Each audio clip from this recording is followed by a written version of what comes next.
আগে এই ভিডিওটা দেখেন। এখানে বিজ্ঞ আদালতের সামনে যেখানে হাজার হাজার পুলিশ উপস্থিত আছে, সেখানে প্রিজন ভ্যানে যখন আওয়ামী লীগের আসামিদেরকে কারাগারে নিয়ে যাচ্ছে, ঠিক ওই মুহূর্তে ওই সকল আওয়ামী লীগের পরিবারের সদস্যরা তাদের বউ বাচ্চা, ছেলে মেয়ে, ভাই বোন, আত্মীয় স্বজন, বন্ধু বান্ধব সবাই উপস্থিত হয়ে জয় বাংলা স্লোগান দিচ্ছে। শুধু 1 মিনিট বা 2 মিনিট নয়, দীর্ঘ সময় ধরে তারা জয় বাংলা স্লোগান সেখানে দিয়েছে।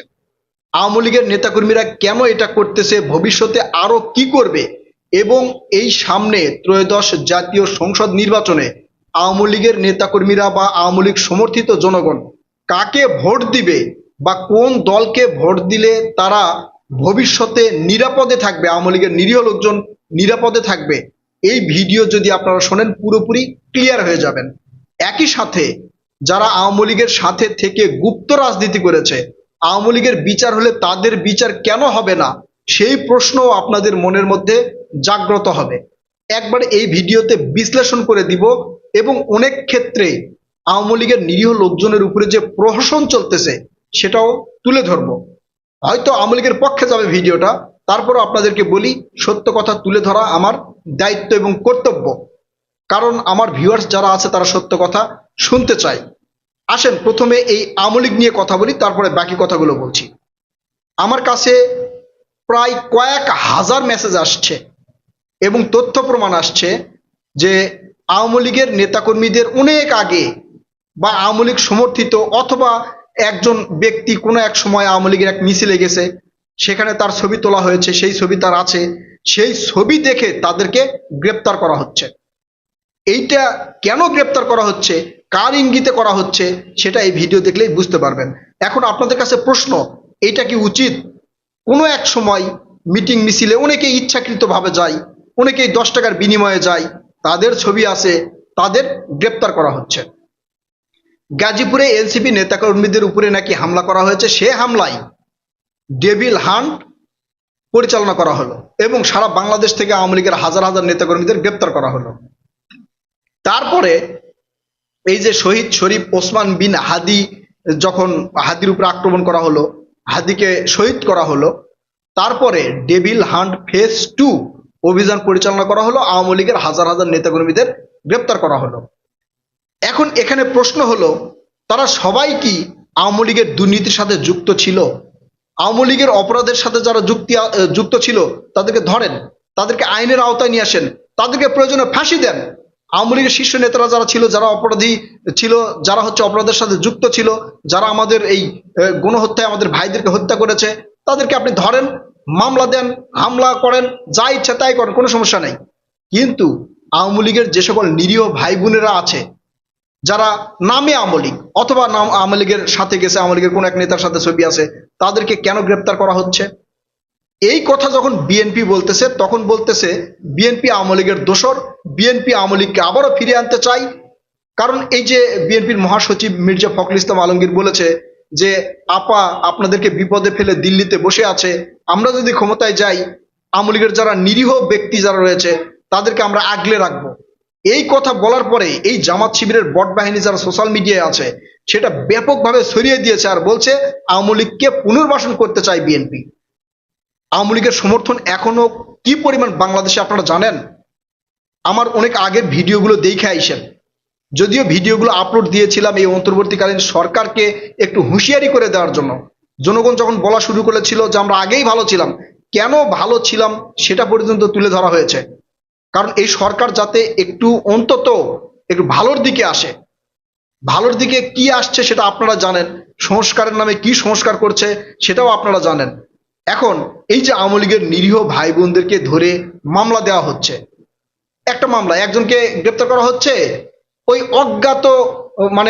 অজ্ঞাতনামা যে মামলাগুলো দেওয়া হয়েছিল সেই মামলার আসামি বানানো হচ্ছে, হত্যা চেষ্টা মামলার আসামি বানানো হচ্ছে।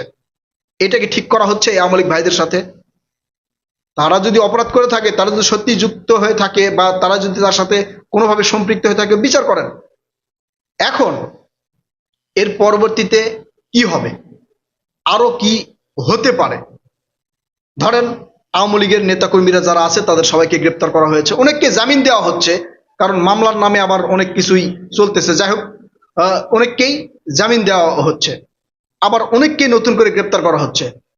যদি সারা বাংলাদেশে 5 লক্ষ আওয়ামী লীগের নেতাকর্মীকে গ্রেপ্তার করা হয়, 5 লক্ষ আওয়ামী লীগের নেতাকর্মীদের পরিবারের লোকজন হিসাব করেন, আত্মীয় স্বজন সব মিলে অ্যাভারেজে 5 জন করে ধরেন, যদি 25 লক্ষ হয়, এই 25 লক্ষ মানুষ যদি রাস্তায় নামে তাহলে কি অবস্থা হবে? চিন্তা করেছেন কি অবস্থা হবে? আদালতের সামনে এসে, পুলিশের সামনে এসে তারা জয় বাংলা স্লোগান দিতে ভয় পাচ্ছে না। এরপরে যখন তারা একবারে সমবেত হয়ে রাস্তায় নামবে তখন কি হবে দেশের পরিস্থিতি? আওয়ামী লীগের নেতাকর্মীদের জামিন দিচ্ছেন, তাদের বিচার করেন, দ্রুত বিচার করেন। আপনারা শুধু এক বিচার করলেন কি শেখ হাসিনা আর স্বরাষ্ট্রমন্ত্রী আসাদুজ্জামান খান কামালের, বিচার করে তাদেরকে ফাঁসির রায় দিলেন। কিন্তু বাংলাদেশে যাদেরকে গ্রেপ্তার করা হয়েছে, যাদের বিচার চলতেছে, তাদের রায় এখন পর্যন্ত হয় নাই। কারণ তাদের যদি রায় হয়, সেই রায় কার্যকর করতে হবে, সেটা কিন্তু হয় না। তাদের বিচার চলতেছে আর তারা বাইরে আসে, দ্রুত তাদের বিচার করে ফাঁসির রায় দেওয়া হয়েছে, যেটা কার্যকর করা যাবে না। বুঝছেন এখন বিষয়টা? নাটকটা কোথায়? এটাই হচ্ছে নাটক। আওয়ামী লীগকে নিয়ে নাটক করা হচ্ছে। আওয়ামী লীগের রাজনীতি বন্ধ করে দেওয়া হয়েছে, আওয়ামী লীগ রাজনীতি করতে পারবে না, ভালো কথা, করতে পারবে না, কিন্তু আওয়ামী লীগের নিরীহ লোকজনকে তো এইভাবে ধরে তাদেরকে হেনস্থা করা উচিত নয়। এখন আওয়ামী লীগের বিচার হচ্ছে, ভালো কথা। আওয়ামী লীগকে কারা সাপোর্ট করেছে? আওয়ামী লীগের, ছাত্রলীগের ভিতরে এই যে গুপ্তভাবে যে শিবির ছিল, এই শিবির তো আওয়ামী লীগকে তখন ওই সময় সাপোর্ট করেছে। যেভাবেই থাক, গুপ্তভাবে থাক আর যেভাবে থাক, যখন ছাত্রলীগের সাথে তারা ছিল, ছাত্রলীগের মিটিং মিছিলে তারা সহযোগিতা করে নাই, ছাত্রলীগকে তারা হেল্প করে নাই, তাহলে তাদের বিচার কেন করা হচ্ছে না বলেন? আপনাদের কাছে প্রশ্ন, তাদের বিচার কেন করা হবে না? যদি নবাব সিরাজউদ্দৌলার সাথে বেইমানি করার জন্য মির্জাফরের বিচার হয়ে থাকে, তাহলে এই শিবিরের কেন বিচার হবে না? শিবির কি মির্জাফর নয়? ও এখন এটা বলা হচ্ছে যে তারা সেখানে কৌশলে ছিল, কৌশলে থেকে হাসিনার পতন ঘটিয়েছে। হাসিনার পতন শুধু শিবির আর এই ছাত্ররা ঘটায় নাই, সারা বাংলাদেশের আপমর জনতা, তার মধ্যে আওয়ামী লীগের লোকজনও ছিল। আওয়ামী লীগের লোকজনও, এই আওয়ামী লীগের যারা মাথা ছিল, তাদের দুর্নীতির বিরুদ্ধে দাঁড়িয়েছে, বিধায় আজকের এই বাংলাদেশ আমরা দেখতে পাচ্ছি। তাই যারা বলতেছেন মানে আওয়ামী লীগের নাম আছে তার সাথে তাকেই গ্রেপ্তার করতেছেন, এটা উচিত হচ্ছে বলে আমি মনে করি না। আওয়ামী লীগ, আবারও বলছি, আওয়ামী লীগের যারা অপরাধী তাদেরকে গ্রেপ্তার করেন, সাজা দেন, সমস্যা নাই, তাদেরকে জেলে ভরেন, প্রয়োজনে ফাঁসি দেন, সমস্যা নাই, কিন্তু যারা আওয়ামী লীগের নিরীহ লোকজন তাদেরকে গ্রেপ্তার করেন না। এখন এই পরিবেশ পরিস্থিতি দেখে আওয়ামী লীগের যে সকল পরিবার বা আওয়ামী লীগ সমর্থিত লোকজন, তারা বিএনপিকে ভোট দিবে বলে আমরা বুঝতে পারতেছি, এবং বিএনপিকে ভোট দেওয়া উচিত। কারণ জামাত যদি ক্ষমতায় আসে, এই শেখ হাসিনা যেমন পিতা হত্যার প্রতিশোধ নিয়েছিল, জামাত শিবির যদি ক্ষমতায় আসে, তাহলে এই যে যুদ্ধা অপরাধী যারা ছিল তাদেরকে তো আওয়ামী লীগ ফাঁসি দিয়েছে, তারা ক্ষমতায় আসলে ঠিক এই প্রতিশোধই নিবে।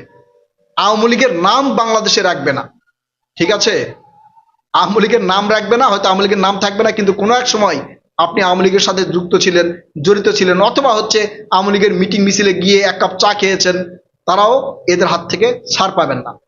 বিধায় যদি নিরাপদে থাকতে চান বা নিরাপদ বাংলাদেশ গড়তে চান, বাংলাদেশের সার্বভৌমত্ব যদি টিকে রাখতে চান, তাহলে বিএনপির বিকল্প আগামী সংসদ নির্বাচনে আর কেউ নেই।